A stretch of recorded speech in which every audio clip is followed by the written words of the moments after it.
Essa é a segunda edição do Frequências Arte Podcast e hoje nós trouxemos um convidado de peso, que eu chamo ele de rei dos podcasts, porque ele já esteve em vários.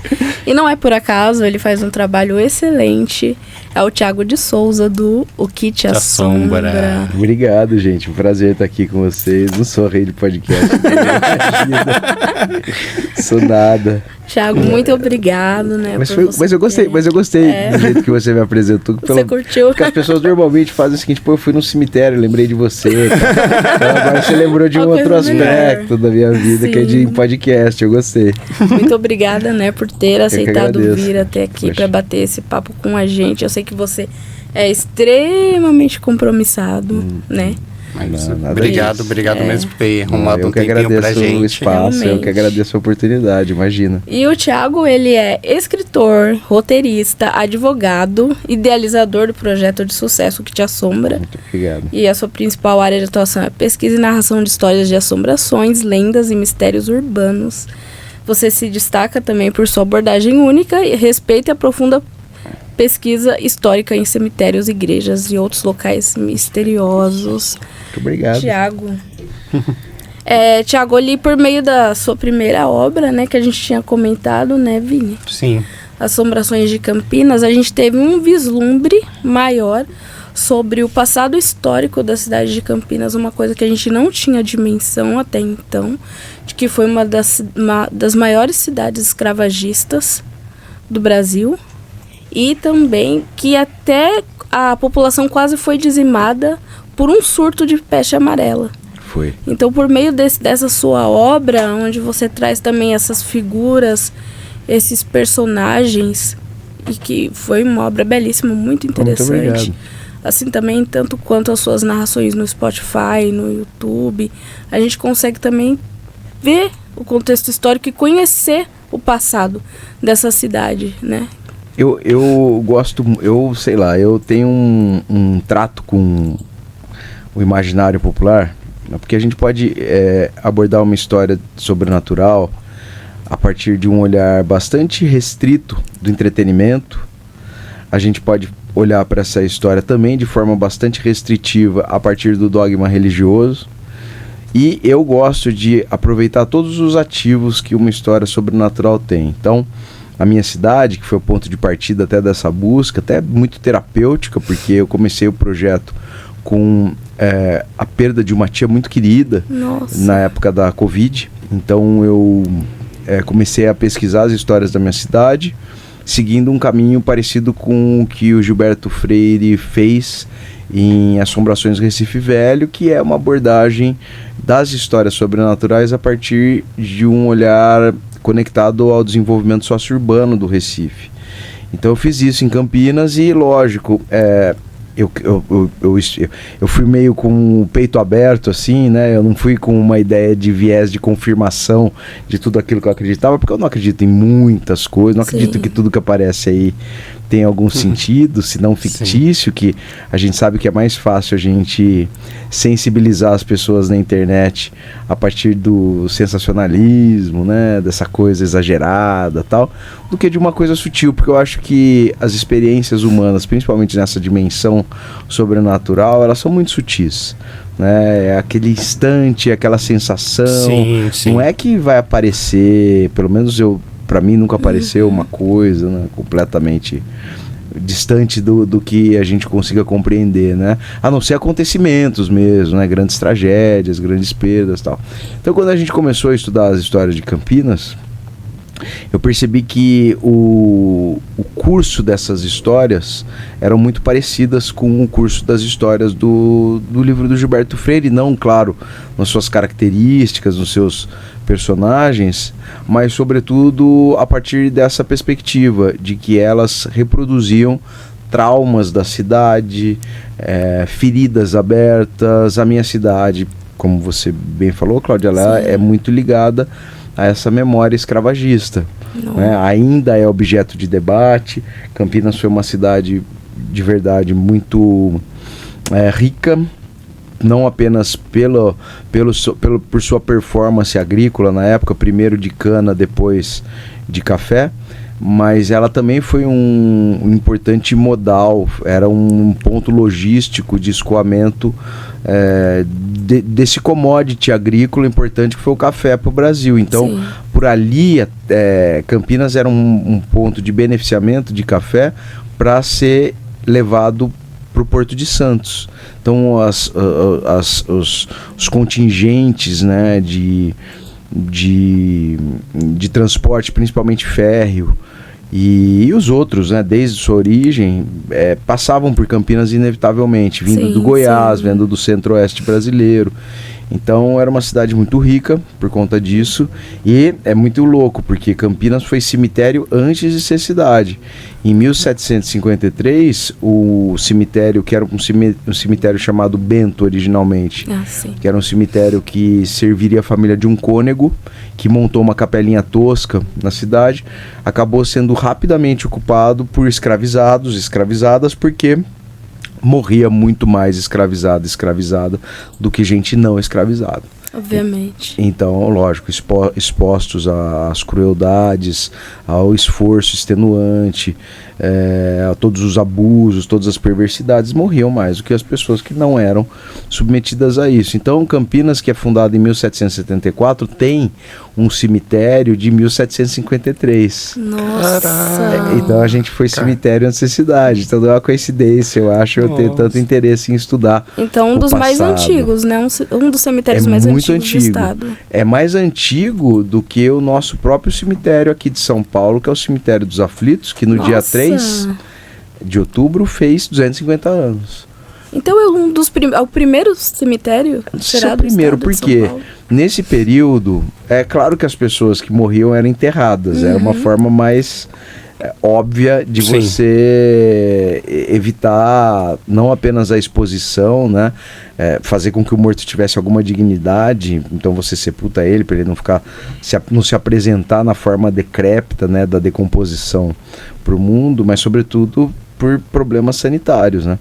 Então as pessoas eram enterradas, mas não eram enterradas em espaços reconhecidos como cemitérios, né? Eram mais valas. A gente tem o cemitério do Valongo no Rio, né, que tem o Instituto Pretos Novos, que administra hoje. Quando fizeram aquela grande revitalização do cais do Valongo no Rio, acharam ossadas ali, então, porque era um ponto de chegada dos navios negreiros. Nossa. E as pessoas que estavam mortas e que morriam ali pertinho, né? Quantos muitos.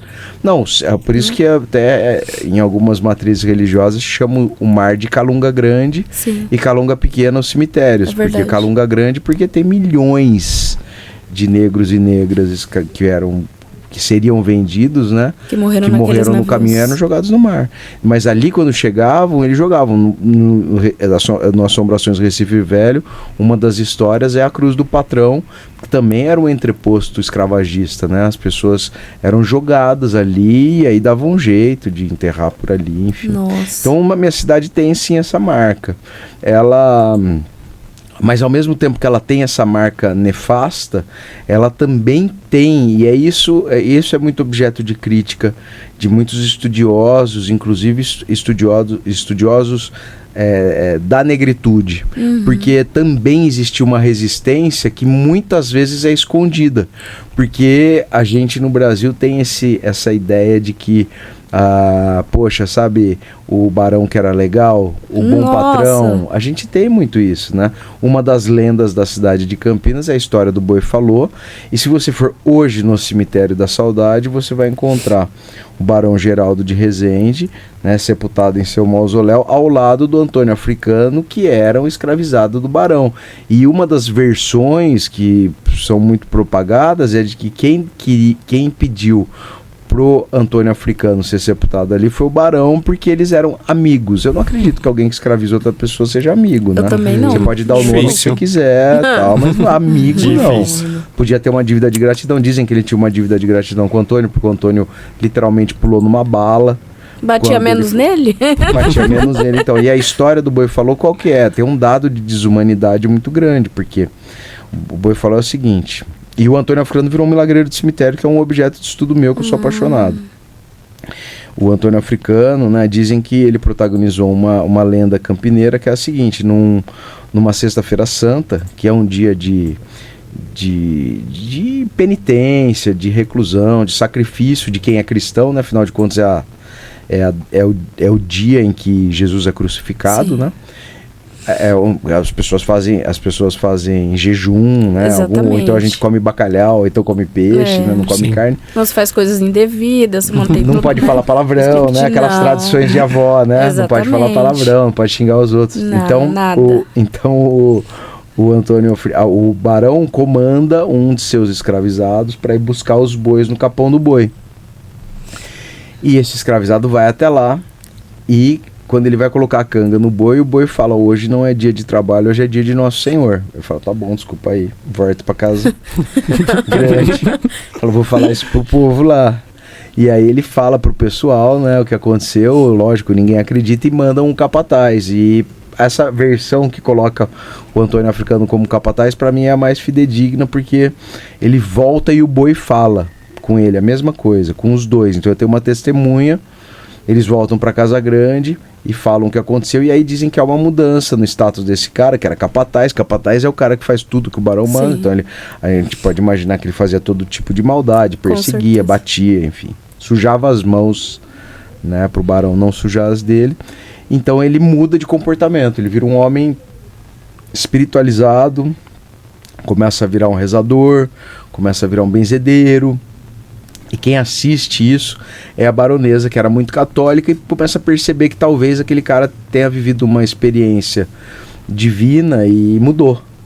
Então ela pede, né, para que ele fosse sepultado ali. E aí ele vira um milagreiro de cemitério. E é muito louco isso, porque o cemitério é um lugar meio picareta, assim, com quem é sacana durante a vida, porque você vira exatamente o que você é nele. Se você deixou boas lembranças, se você gerou afetos, se você foi uma pessoa legal, é mais fácil de você ser lembrado depois que você morrer. Sim. Se você for um puta de um cuzão, você não vai ser lembrado, o seu túmulo vai ficar largado. Por mais rico que você seja, né, ninguém vai te visitar, ninguém vai rezar por você.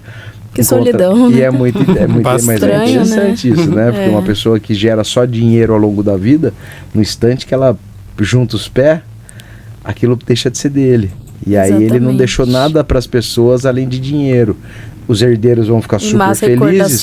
Só que a história, na verdade, do cara em si se encerra ali, né? Em contrapartida, se você for uma pessoa legal, se você cativar quem tiver ao seu lado, a chance de você durar um pouquinho mais aqui é maior. Porque a gente falei pra cacete, né? Lembrança. Né? Essa é a ideia. Que bom. Porque a gente vira lembrança, né, Vini? É isso aí. Memória. É isso aí. Muito bom. E assim, você falou, né, da tua história lá em Campinas, né? Por ser, né, até cemitério antes de cidade, né? E como é que começou seu interesse por essa coisa um pouco mais... Esse rolê esquisito? Então foi isso que eu falei pra vocês. Eu tive uma tia, né, que morreu, a tia Sussu. Eu tenho pais idosos, né? Tenho 2 filhas pequenas e eu tô com 40, já tava com 40 e poucos anos. E vocês são jovens ainda? Não. Vocês são bem jovens ainda? Não. Mas a gente chega uma fase da vida que a gente começa, quando passa da metade, você começa a ficar mais perto de morrer do que do seu nascimento, né? Da sua morte do que do seu nascimento. Então a gente começa a ter realmente uma autoavaliação de tudo, assim. E eu percebi que eu precisava administrar isso, os efeitos da morte, né? Porque a gente, na própria pandemia, além da morte ter sido apresentada de forma muito crua para todo mundo, os processos de luto foram tolhidos da gente, né? A gente não tem tempo e isso acabou se sedimentando hoje em dia, né? Sim. Hoje velório é meia hora, 2 horas. Sim. E cara, na verdade a gente precisa assimilar a morte de quem tá do nosso lado, né? Então, há uns anos atrás alguns países mais horas, dias, um dia, 2, né? Realmente. E velava em casa também, velava né? em casa, mas é isso, mas esse é um processo interior, interessante. A gente se distanciou da morte, né? A gente tem a morte como um castigo, não como um fato natural. Não, a gente não vê mais naturalidade na morte, né? Algo tenebroso que você quer se livrar. Tá vendo? Ó, rápido. Morreu. E você quer afastar aquilo de você, como se aquilo fosse te atrair, né? Isso. Quando na verdade é uma puta idiotice, né? A gente precisa assimilar, por isso que é importante o processo de luto. E então eu tava consumindo muito esse tipo de conteúdo, e aí eu percebi que eu fiquei com vontade de contar as histórias da minha cidade, como fez o Gilberto Freire. E a gente, inevitavelmente, acabou percorrendo esse mesmo trajeto dele. A gente acabou indo pelos mesmos caminhos dele. Pegamos 3 histórias inicialmente, levamos para a internet, só que eu achei que não tinha graça nenhuma levar para a internet. Então, falei, eu preciso trocar essa experiência com as pessoas. Era importante complementar o que eu acreditava, o que eu pensava, o que eu entendia com o que as outras pessoas também pensavam, sentiam. Então, a gente começou a levar a galera para esses espaços, que na verdade são espaços de memória, não são espaços de morte apenas. São espaços de memória. E foi super legal, um sucesso muito esquisito. A gente nunca imaginou que tanta gente tivesse interesse ou tivesse a mesma necessidade e precisava de um doido para fazer isso acontecer, né? Não é loucura. Parece, acho que é um pouco. Sair da inércia para falar, gente, eu vou cuidar de cemitério. Eu acho legal. Mas vou apresentar histórias, porque ali tem Mas isso, até isso. Hoje, eu comecei em 2021. Hoje isso tá mais claro para todo mundo, isso tá mais evidente, mas na época o cara achava que ia fazer Noites do Terror, ia colocar sair monstro o lá. Volanda de bicicletinha de caveira, assustando, o cara vestido de lobisomem, a galera achou que ia ser isso, claro. Você começou em 2021, em plena pandemia? Não, no fim, acabou a pandemia, eu comecei. No final da segunda onda, a gente já tava fazendo a parte de registro e pesquisa, essa parte de ir visitar os lugares. A gente começou em outubro de 2021, então foi um período que já podia fazer, tanto que é interessante, as nossas fotos, vídeos dessa época, a gente ainda tá de máscara, tá todo mundo de máscara, é engraçado. Tempo. Parece que faz uns 1000 anos, né? Parece, mas não faz. Faz 3 anos e meio, 4, né? Que loucura. Parece que faz 1000 anos, né? Ô, Thiago, e você, nossa, com tantas narrativas, né? Teve alguma que se destacou mais pra você, que te marcou mais? Pô, depende do contexto. Do contexto, porque tem muitas muito legais, né? Tem muitas muito legais, assim. São histórias de desgraça, né? Mas a gente tem algumas histórias que são muito marcantes pra mim. Por exemplo, da Ana Rosa, que é de Botucatu, que é uma moça que se casa com um cara que chama Chicuta. É interessante, a gente fez uma atividade no cemitério da Lapa algumas semanas atrás, e a gente visitou o Tião Carreiro, que fez uma música pra Ana Rosa. Caraca, o Tião Carreiro tá na Lapa? Tá, Tião Carreiro tá na Lapa. E a Ana Rosa era uma moça muito, assim, simples, mas gentil, cortês. Ela conhece um cara chamado Chicuta, que parecia ser um cara também bacana no começo, né? E propõe casamento a ela, aceita, ela sai de Botucatu e vai morar com ele em Avaré. E ele era um desgraçado, na verdade, né? Um filho da puta. E o cara é possessivo, violento, violentava ela. Ele era carreiro de boi, então ele levava boi de um lado para o outro. Quando ele ia levar as tropas de boi, ele trancava ela, deixava ela em cárcere privado, voltava, batia nela, violentava ela, um desgraçado. Até que um dia um cara que trabalhava na fazenda se compadeceu dos pedidos de ajuda dela e falou, tá bom, vou te ajudar. O Chicuta foi levar uma tropa de gado não sei para onde, ele pega 2 mulinhas, sela e leva a Ana Rosa para Botucatu, que era onde ela tinha uma tia, mas o plano dela era de fugir pro Paraná, porque ela tinha família no Paraná, e ela ia ficar mais longe do Chicuta, né? E aí ele vai, ele ajuda ela, viaja a madrugada inteira, assim, não é tão longe Avaré de Botucatu, mas também não é tão perto, eles viajam, eles chegam de madrugada, a única coisa que tem acesa na cidade é a zona do Meretrício. E aí ela fica lá, a Fortunata, que era cafetina, falou, eu conheço sua tia, que era costureira das moças do bordel, pode ficar, amanhã, esses próximos dias a gente procura sua tia. E ela fica, o cara volta voando pra pra fazenda. E quando o Chicuta volta, começa a procurar a mulher, não acha, fica ensandecido, começa a pressionar todo mundo. E o molequinho fala, ó, eu vi 2 cavalos selados. E aí ele vai atrás do cara que cuidava de cavalo, que era esse rapaz. O cara, ele pressiona o cara confessa, mas ele mata o cara mesmo assim, degola o cara, vai até Botucatu, Chicuta, vai num boteco, fala, tô procurando essa mulher e tal, e os caras falam, essa moça aí tá aí na zona da Fortunata. Aí ele fica louco, e vai lá pra arrancar a Ana Rosa de lá. As putas botam ele pra fora na porrada. E aí ele fica 10 vezes mais louco. Nossa. E vai pra um bar, enche a cara, e aí acha 2 caras lá que topam fazer um serviço pra ele, que era matar a Ana Rosa. O plano deles era o Costinha, que era um desses matadores, iria até a zona, ia falar que estava com uma tropa de gado que ia pro Paraná, ia fazer a Ana Rosa ouvir, se interessar e ir com ele. Isso, e aí ela cai direitinho. Então eles combinam, então ela vai. Eles dois no dia marcado, eles estão indo onde supostamente estaria essa tropa, mas não tinha tropa nenhuma. São interceptados pelo Chicuta e pelo outro cara chamado Hermenegildo. E aí eles os 3 violentam ela e esquartejam ela viva, só que tem uma testemunha. Tem uma mulher que trabalhava numa fazenda que viu tudo. E aí avisa a polícia do que ela viu. Eles são julgados, presos inicialmente, e depois são julgados. E aí o Hermenegildo, que era o único que era, não que ele não merecesse ser preso, mas o único que vai preso mesmo é o Hermenegildo, que era filho de escravizados, era negro. Nossa. Os outros 2, o Costinha e o Chicuta, que eram brancos, são absolvidos. O Costinha é absolvido por ter ajudado o Chicuta a defender a honra dele, aquela legítima defesa da honra. E aí o que acontece de muito interessante nessa história, por isso que eu gosto dela, imagina. A Ana Rosa é sepultada primeiro num cemitério no Campo Santo da igreja de Botucatu. Depois o corpo dela é transladado para o cemitério que tem lá, que chama Torre das Cruzes, uma coisa assim.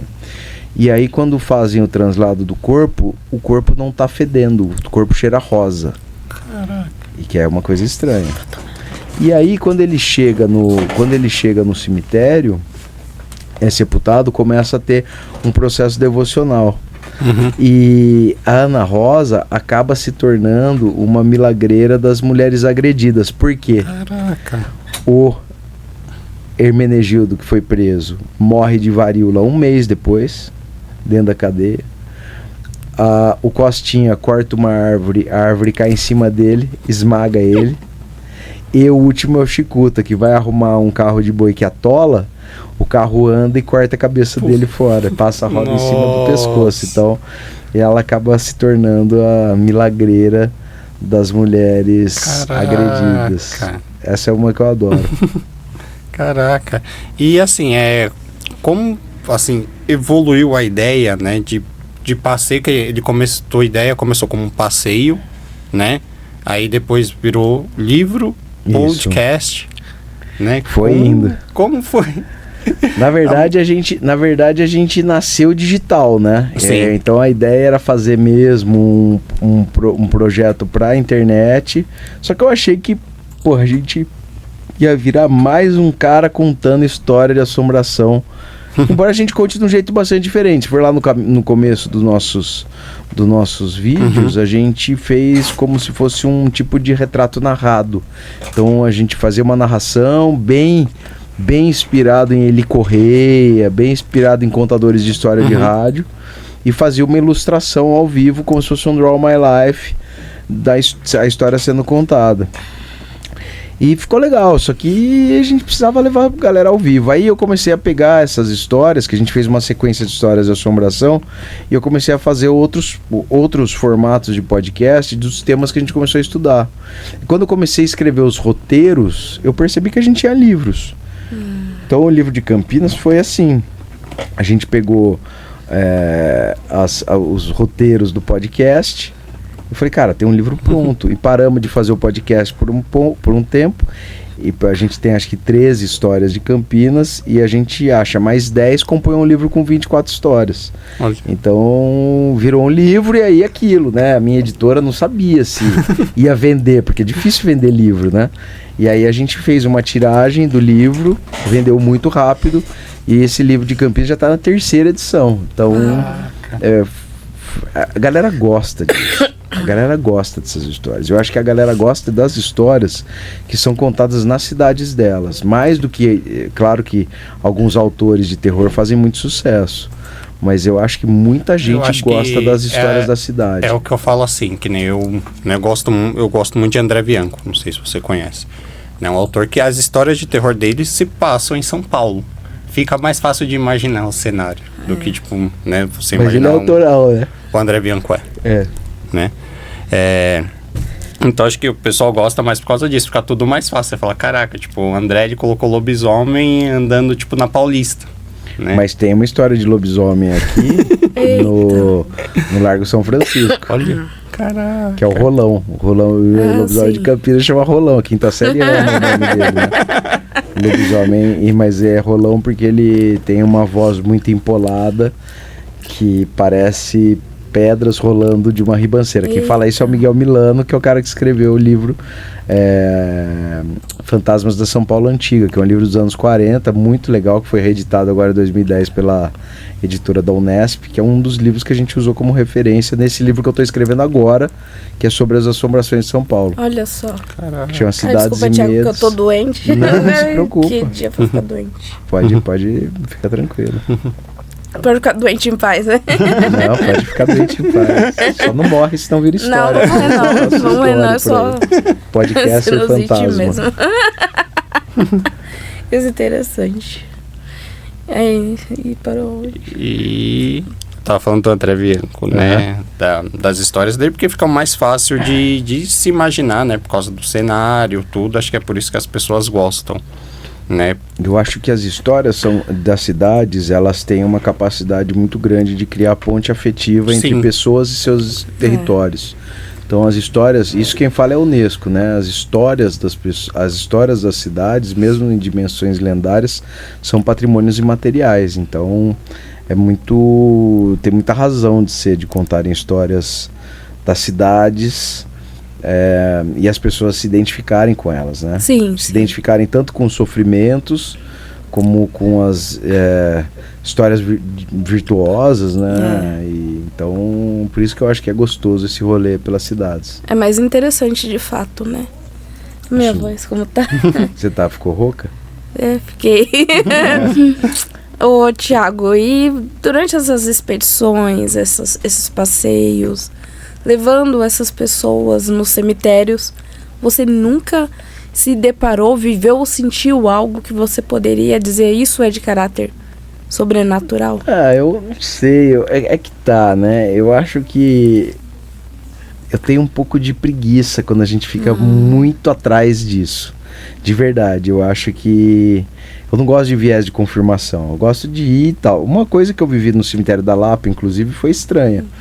Que eu tava escrevendo o livro dos milagreiros do cemitério e eu fui registrar, fazer alguns registros de 2 milagreiras lá. E aí eu tinha feito os registros, já estava tudo certo. E eu vi um túmulo num muro e me chamou muita atenção, porque parecia que tinha uma santa assim, de devoção dentro de um armário, de uma estante. E eu queria tentar enxergar ela, eu fui filmar. Quando eu comecei a filmar, era um dia que não tinha nenhum tipo de vento, nenhum tipo de condição meteorológica que pudesse causar o que eu acabei sentindo, que foi uma brisa com um cheiro muito forte de vela e de incenso na minha cara, como se fosse uma baforada, assim, sabe? E essa foi a coisa mais estranha dentro de um cemitério que eu senti. Mas tem umas fotos que a galera tirando passeio me manda e que são engraçadas, assim, engraçadas. Não, de curiosas, né? Porque às vezes uns vultos assim com forma humana e tal. Tem que ver, né? Como é que é esse negócio de alma, né? Não, sim. Curioso. Se existir alma mesmo, será que é nosso formato, né? Porque afinal de contas a alma só tem sentido se ela tiver consciência. Sim. Né? Porque a gente se comunica com o ambiente depois, né? Você coloca a gente no chão lá, vai vir um bichinho, vai comer, vai fazer cocô, você vai estar ali, vai virar uma bactéria, até virar algo, você vai virando outras coisas, né? Então a conexão com... Parece que é filme do Avatar, mas é verdade, né? A gente se conecta com as coisas, né? Eu acho que a grande questão é se há consciência nesse espírito, né? Porque a gente consegue sentir e viver depois de morrer, né? Sim. Eu sempre falo que quem já teve uma experiência sobrenatural muito assertiva é uma pessoa feliz, porque sabe que existe vida depois da morte, né? Que essa é uma questão existencial das mais presentes na humanidade desde que a gente conseguiu identificar esse negócio que chama consciência, né? Então, se quem vê fantasma é muito feliz. Fala, porra, eu sei que existe alguma coisa. Acho mó barato. Não quis falar isso. É um pouco preocupante também, né? Ajusta o remédio. E aí você para de ver, né? Se não parar com o ajuste do remédio é porque é real. É legal, então. Se a terapia estiver em dia, né? Não, vai saber, né? Quem sou eu? Eu saí dessa fase. Eu saí dessa fase iluminista de achar que eu sou... Não, parece que a gente é mais inteligente se falar que não acredita, né? Mas tem muitos fenômenos que não precisam ser só identificados como aparições, né? Que eu falo dos milagres. Eu acho muito bonito o Milagreiro do Cemitério por causa disso. São túmulos de pessoas que ajudam outras pessoas. E aí você tem a institucionalização disso, a burocratização disso se traduz imediatamente em santos da Igreja Católica. Então a Igreja Católica começa a considerar seus mártires a partir das graças que ele consegue alcançar, que é rigorosamente igual ao do Milagreiro do Cemitério, só que o Milagreiro do Cemitério não tem esse processo formal de um processo de canonização e de beatificação. Não tem a possibilidade, né? Mas eles ajudam. E quem sou eu para falar que não ajuda? É uma canonização popular. Sim, sim. Por isso que eu falo Milagreiro do Cemitério e não falo santo popular. Santo popular é o Santo Antônio, são santos que têm popularidade. Santo popular. E não o milagreiro. E não tem demérito nenhum ser milagreiro. Não, de forma nenhuma. Eu gosto de cemitério, então. É alguém que está trabalhando no pós-morte ainda. Quem gosta de trabalhar. Adoro. Não tem que falar baixo, então tem outra reforma da Previdência. Vixe, vai 200 anos que é milagreiro, não vai ter mais, ninguém mais aposenta. Vixe, é verdade. Deixa eles saberem. E Thiago, assim, uma dúvida que me deu agora. Qual o cemitério mais histórico que tem, assim, com mais coisas históricas? Cada cidade tem um. Em São Paulo. Em São Paulo? Não sei, eu acho que... a gente tem o da Lapa, que tem muita coisa antiga, né? Eu acho que o mais antigo, de coisa antiga preservada... Então, o cemitério mais antigo de São Paulo em atividade hoje é o cemitério de Colônia, em Parelheiros. Aí você tem os cemitérios públicos, você tem o cemitério de Santo Amaro, que é mais antigo um pouquinho do que o cemitério da Consolação. E a gente tem que tomar cuidado com esse lance de fundação do cemitério, porque tem cemitérios, por exemplo, o cemitério de Parelheiros mesmo, lá identifica-se a data de fundação como 1920, 1929, 1927 foi quando a colônia alemã começa a se instalar, 1827, 1829, há um dado de que o cemitério talvez tenha começado a funcionar, só que a autorização para ele funcionar só vem em 1840. O cemitério de Santo Amaro é de 1856, mas a fundação é de 1857. Então, assim, a gente tem que tomar cuidado. O mais antigo de São Paulo formal, que se tem notícia, pelo menos com esse particular do cemitério em Campo Aberto, é o cemitério dos Aflitos. Dos Aflitos. Que é de 1775. Nossa. Aliás, foi agora. Que está soterrado embaixo da Liberdade. Do bairro da Liberdade. Dia 3 de outubro de 1775. Eita. Logo após isso, acho que o cemitério da Consolação, né? Não, Santo Amaro. Santo Amaro, nossa. O cemitério da Consolação sucede o cemitério dos Aflitos, mas o que acontece? O cemitério de Santo Amaro já era cemitério, só que Santo Amaro era um município autônomo. Então, nos anos 30, quando ele é absorvido por São Paulo, Porque sempre acontece o contrário, né? Você pega Osasco, por exemplo, Osasco era um bairro. Ele vira município. Incomum, né? Incomum. É mais comum acontecer isso, né? O bairro vira cidade do que o contrário, do que a cidade vira um bairro de outro município, como aconteceu com Santo Amaro. Santo Amaro era autônomo. Mas o cemitério de Santo Amaro hoje é mais antigo que o da Consolação, do ponto de vista de fundação. Ah, que interessante. Não sabia. Pensei que era o da Consolação. Eu tinha a ideia que era dos aflitos, né? Mas não, sim. Isso, dos aflitos mas assim, a gente tem ordens religiosas que tinham cemitérios no entorno das igrejas, mas esses cemitérios, normalmente, eles faziam parte do cemitério que a gente chamava de campo fechado, dos campos santos católicos fechados, que começavam dentro das igrejas, por isso que era campo santo fechado. Então ele começava dentro da igreja, o cara era muito rico, ele era sepultado perto do altar, porque era um lugar de oração, lugar de onde eram ministradas as missas, e aí os mais duros iam saindo até saírem da igreja. Então eles vinham do altar pelas naves, né, no meio da igreja, ia saindo, e ainda tem muito disso em Ouro Preto, que você vê no entorno assim das igrejas, os cemiterinhos, né? Sim, de fato. É muito legal. Thiago, e você esteve também na caçada ao lobisomem de Várzea, né? Foi. E como é que foi a experiência? Só fria, né? Só se mete. Como foi a experiência? Gelado. Foi legal. Foi curioso, porque... Porra, é isso, né? O cara acha que é um puta louco, né? Que fala, sai de casa, vai dar uma caçada ao lobisomem. Acho que tem mesmo... As pessoas têm um pouco de razão de achar, né? Eu tava escrevendo um livro, já tinha acabado o livro, tava pronto. E aí o pessoal começou a me mandar essas mensagens sobre as aparições do lobisomem em Várzea. Eu falei, gente, obrigado, não vou mexer no livro por causa disso.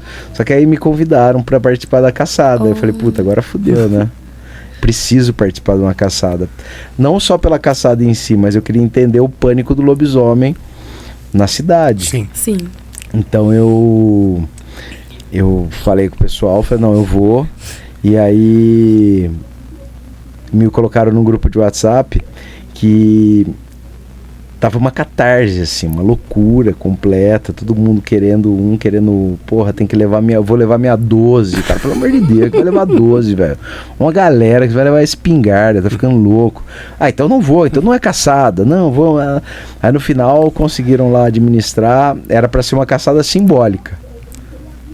Entendi o que era isso, mas eu falei, tá bom, eu vou do mesmo jeito. Eu ia independente do que estava por vir. Aí eu fui.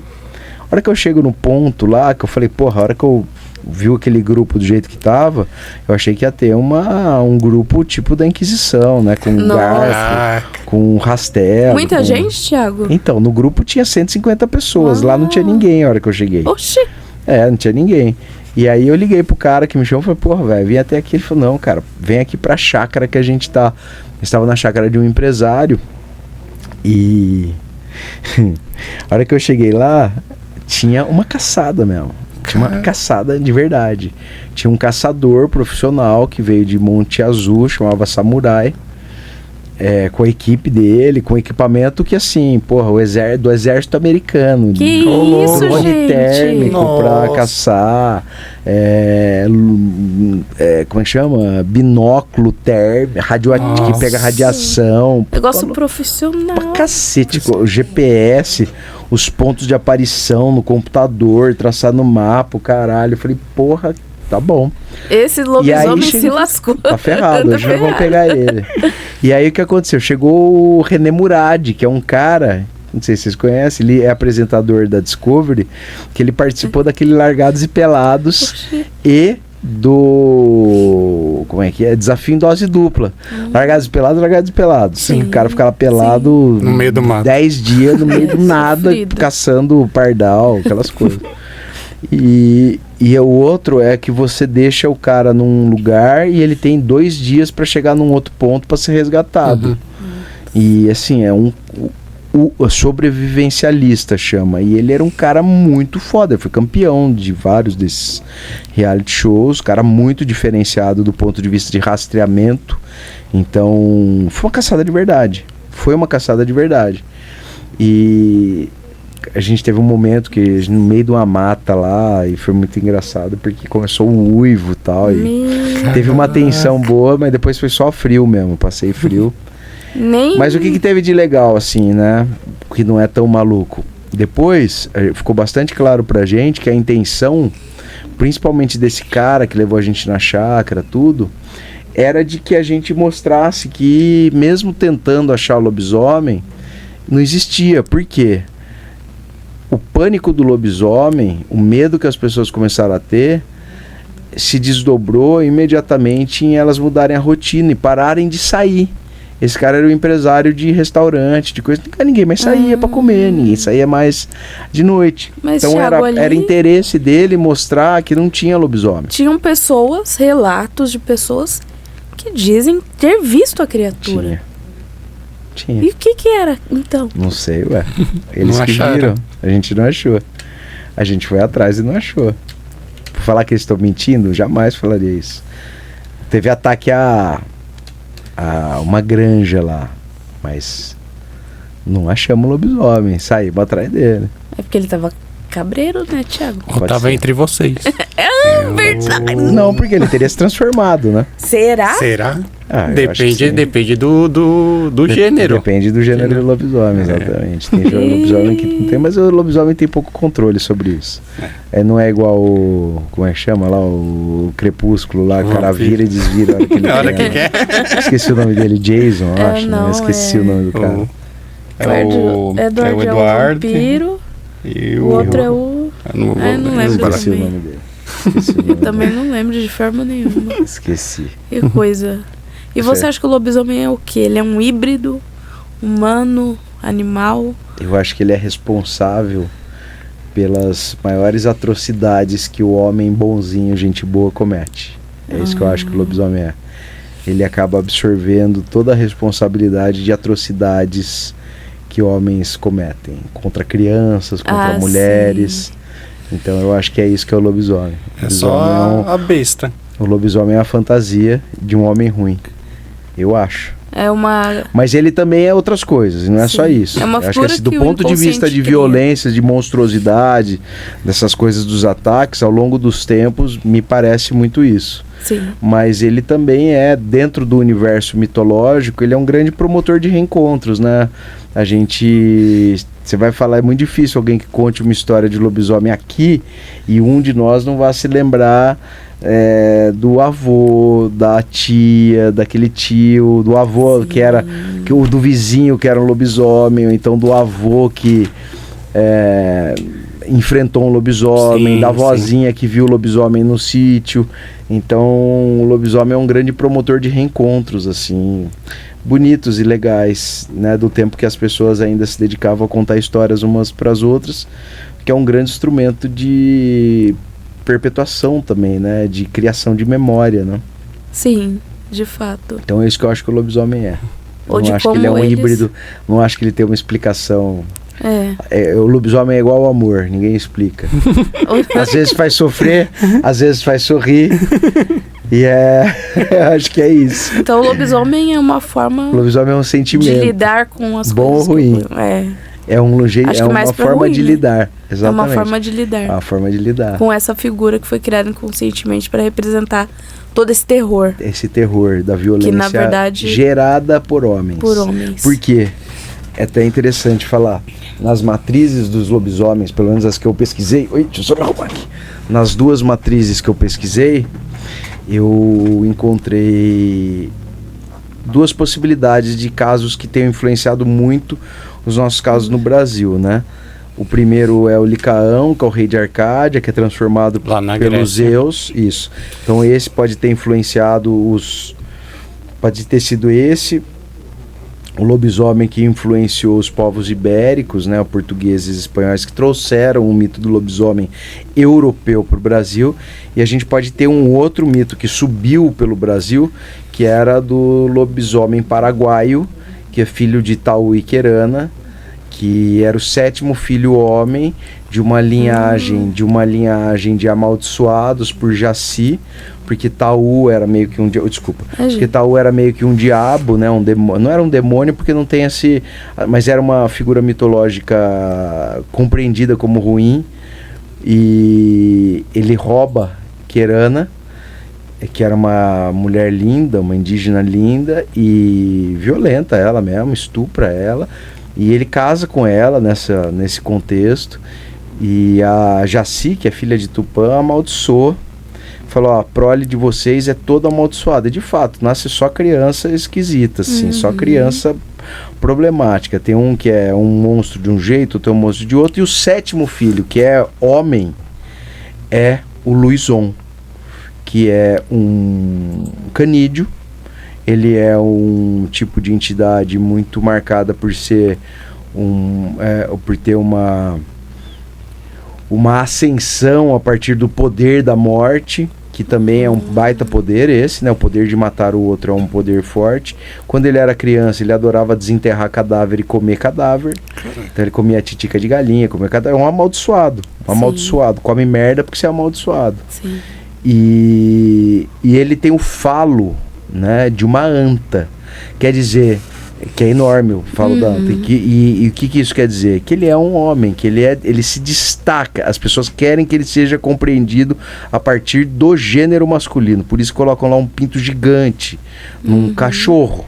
Sim. Quer dizer, essa é uma marca muito parecida também com a marca do Licaão, que era um homem, um rei tirano, ruim. Quer dizer, está sempre ligado com violências, com esse poder bestial muito próprio de homens ruins. Ainda que o lobisomem se transformar, como você falou, ele é muito mais um tipo de identificador de ações do que necessariamente de uma criatura, né? Porque a licantropia, principalmente como síndrome psiquiátrica, ele é a assunção de um papel. Então, o cara que não se transforma, como a gente, né, imagina, a partir das metamorfoses, mas a licantropia é uma pessoa que acredita que está convertida, transformada em um animal. Normalmente, licantropia é ligada a Licaão, ligado ao lobo. Então, se assumia na condição de lobo e a partir disso antropofagizava, comia carne de gente, cometia série de violências ligadas à predação sexual mesmo, né? E você pode ver que a vítima preferida, principalmente dos lobisomens da Idade Média e Idade Moderna, né? O começo da Idade Moderna, lá século XVI, século XVII, século XVIII principalmente, que foram períodos em que teve muito caso de lobisomem na Europa e na Europa Ocidental, e julgamentos de lobisomem pela Inquisição, tinha muito esse contorno de atacar criança, atacar mulher jovem. Tem alguns casos, até no nosso livro a gente traz o Stomp, que é um lobisomem alemão, que ele foi acusado de incesto com a filha. Então sempre tem a história da Chapeuzinho Vermelho, que é recheada de elementos de predação sexual, né? Primeiro a mãe que abandona a filha, depois o lobo, que é um lobo que tem um comportamento racional, que ele não vai lá e ataca, mastiga e come a criança. Não, ele vai, persegue ela na floresta, vai até a casa da avó, deita na cama. Tem uma série de coisinhas ali que você vai somando e vai entendendo qual que é o verdadeiro contexto.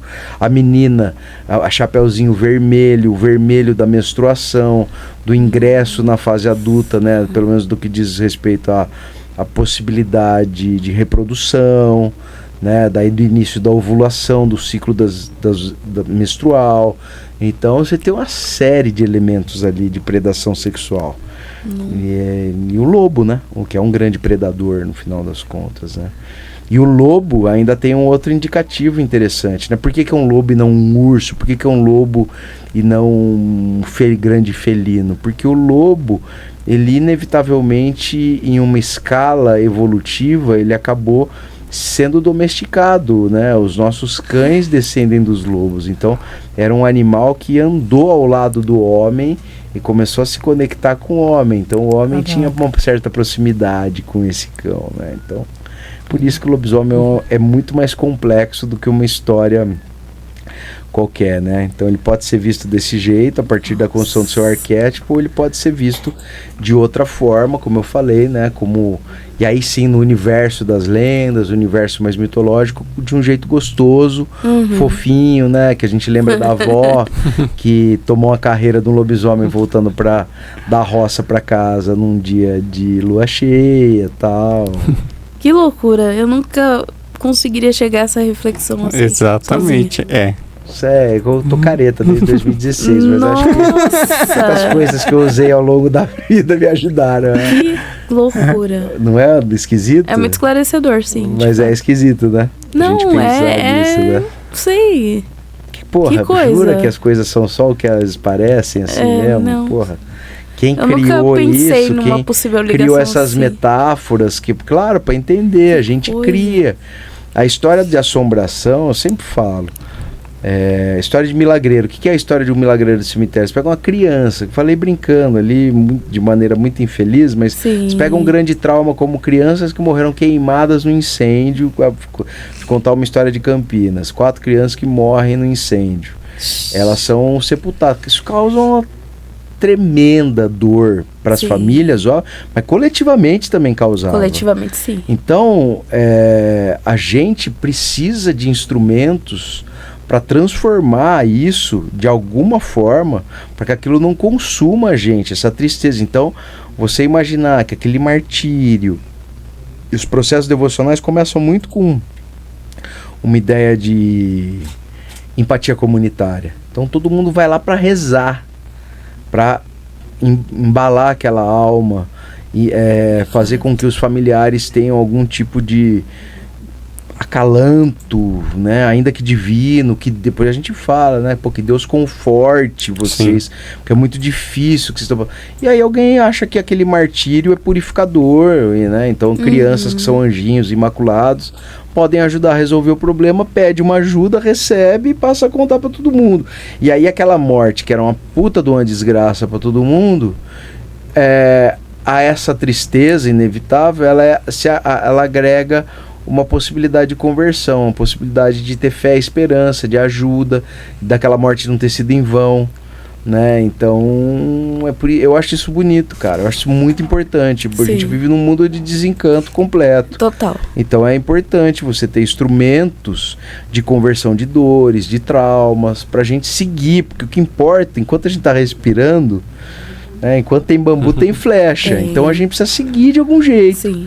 A gente pode seguir muito triste, a gente pode seguir com um fiozinho de esperança, mesmo que seja uma esperança para andar 2 quarteirões e ser atropelado por um ônibus. Mas é importante esses 2 quarteirões, que você tenha boas sensações e que as coisas, né, em alguma medida não te deprimam a ponto de você desistir e tal. Então, história de assombração tem isso, né? Para quem acredita, a gente podia acabar a nossa conversa muito rapidamente falando, não, eu acredito e existe, é o espírito, é isso, dá 10 mil explicação que a gente só vai ter certeza mesmo. Quando juntar os pés, a gente vai ser o único instante que a gente vai ter. Eu posso estar completamente errado e existe lobisomem, eles são híbridos, ou então existe lobisomem, tem gente que defende que eles são de outro planeta, porra, e eu tô completamente errado, mas é o jeito que eu consigo ver a partir da minha experiência de vida é essa, que a gente usa mesmo metáforas. A gente não escuta de vez em quando gente chamando um ser humano completamente falho de mito. Sim. Porque a gente... Tem gente que as pessoas perderam a capacidade de interpretar, de entender, né, de conseguir identificar os signos humanos, a gente perdeu isso. Perdeu isso. Se é que tivermos algum dia. Então, não sei também se tem, mas é isso, endeusamento de gente comum pra mim a ausência completa de conexão com o fantástico. Porque se a gente tem com o fantástico, fala assim, não, você é igual a mim, cara, você é igual a mim, você é igual a mim. E a gente vai falar de seres superiores, fantásticos, nessa dimensão aqui, ó. Essa aqui a gente vai encontrar. Na mitologia a gente encontra. Porque a mitologia ela é criada para isso. Ela é criada para a gente encontrar as nossas metáforas. Para a gente construir arquétipos divinos, malditos, com superpoderes. Tá? Ainda que às vezes o fantástico nos desafie. Bastante. Né? Não tem problema, né? Então eu falo, o próximo livro que eu vou escrever, a gente tá acabando os de Assombrações de São Paulo, que tá praticamente pronto, mas o próximo livro que eu vou escrever, eu tô muito inclinado a falar sobre pessoas com superpoderes. Nossa, então, que tema diferente. Legal, né? É. Então, por exemplo, o padre Donizete é um padre que o Joelmir Betting falava que tinha bilocação, tinha poder da bilocação. Ele estava em lugares diferentes ao mesmo tempo. Então, ele fala que ele tem um depoimento muito legal, que ele fala que o padre Donizete um dia, num domingo de Páscoa, rezou uma missa em Tambaú, que era a cidade dele, e no mesmo momento da missa ele estava fazendo um leilão em outra cidade, um leilão de bois, para reverter os proventos desse leilão para a paróquia dele, ao mesmo tempo. Então é muito interessante, né? O padre Anchieta aqui, o São Anchieta, que agora é santo. O Anchieta, o pessoal falava que nos êxtases religiosos, nas orações mais fervorosas, tal, ele flutuava. Nossa. Não é legal? É. É muito. O ser humano incrível. que flutua. O ser humano que tem bilocação. Eu acredito. Pode acreditar. Sério? Legal, Eu acredito. tudo bem. Se contam, não dá pra gente acreditar ou não acreditar. Eu acho legal. Eu acho o Joelmir Betting, que era um super jornalista, conceituado, respeitado por seus pares, em seu meio profissional, falar também acreditava, então não faz mal nenhum acreditar. Tiago, você tem muito essa desconstrução dos mitos, essa questão da mitologia. Você acha que o cristianismo, Deus, é também mitologia? Eu acho Jesus o cara mais legal que apareceu na Terra. Eu acho ele muito legal. Mas eu acho que é mais ser humano que tudo, né? Porque... Mas é essa a beleza dele. É um ser humano. E acho que esse afastamento que a gente tem do que é ser humano, do que é entender a preservação da espécie, que toda espécie de bicho tem, né? Nós humanos, somos uma evolução, talvez, de algum tipo de macaco, que depois vai se desenvolvendo. Somos isso, nós somos isso. Né? Pelo menos é o que a teoria da evolução mostra, né? Que em algum momento ali a gente começou a desenvolver o polegar, e aí melhorou, e aí a gente virou o que a gente virou a partir disso. Mas é muito estranho o que a gente se transformou, né? Essa ideia nossa o livro do lobisomem eu falo um pouco disso, né?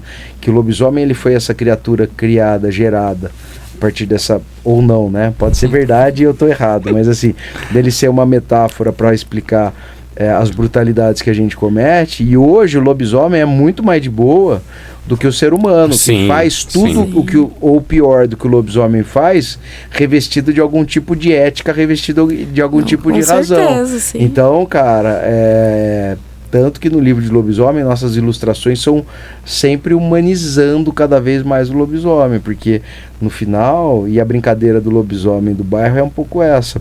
Se você...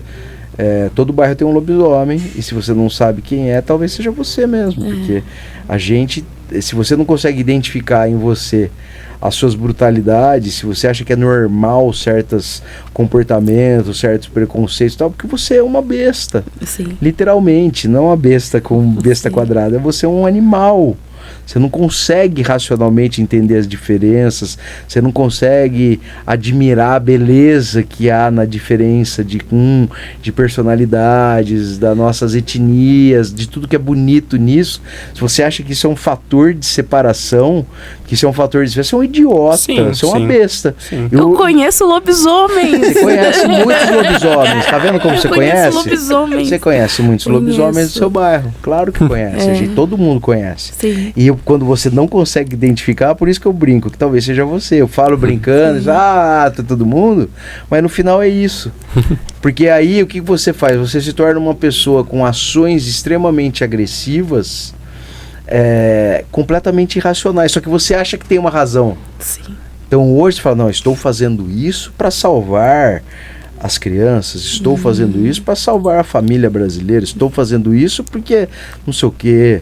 Eu estou usando só um pouco eu estou usando exemplos reacionários, mas a gente pode usar de outro jeito também. Não beba mais Coca-Cola por causa do imperialismo yankee e tal. Tudo isso que a gente acha que tem uma razão nas coisas de fazer, na verdade, brother, pô, isso aqui é um passatempo, cara.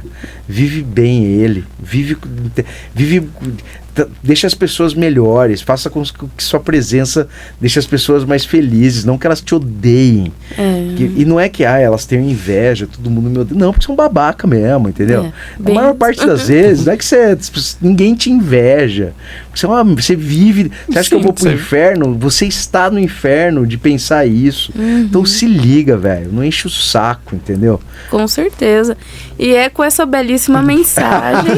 Belíssima mensagem, puta de um babaca. Não, é maravilhoso.